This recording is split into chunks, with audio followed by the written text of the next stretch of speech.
Les réformes structurelles du système financier chinois se poursuivent. Le président Xi Jinping a d'ailleurs déclaré que le pays devrait développer un marché des capitaux à plusieurs niveaux. Ces dernières années, ces efforts se sont accélérés, notamment sur le front boursier.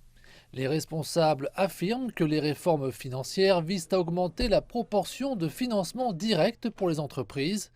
Cela signifie que davantage d'entreprises, grandes et petites, devraient pouvoir accéder au marché des actions.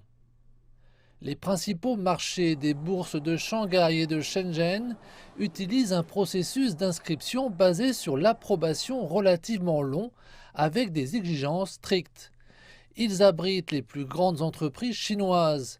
Mais qu'en est-il des petites entreprises innovantes qui ont besoin de capitaux pour se développer?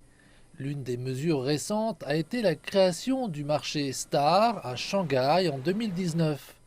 Élément des plus notables, pour la première fois en Chine, c'est le processus d'introduction en bourse basé sur l'enregistrement de type Nasdaq qui a été utilisé.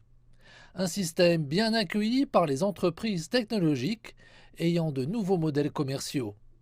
Les experts estiment que davantage d'opportunités de financement devraient être accordées aux startups encore plus petites.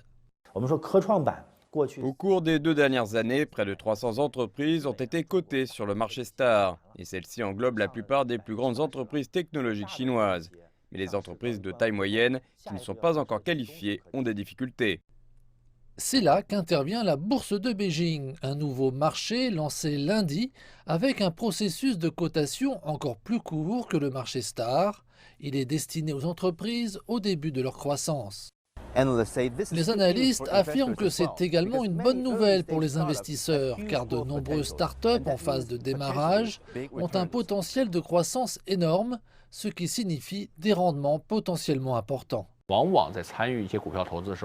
Et dans le passé, en raison d'exigences strictes, les entreprises qualifiées pour être cotées pouvaient déjà croître de 10 voire 100 fois avant d'être qualifiées pour leurs introductions en bourse.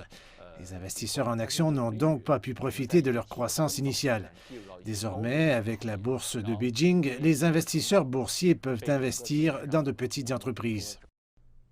De cette manière, tant les entreprises que les investisseurs peuvent récolter des bénéfices et maintenir le moteur économique chinois en marche.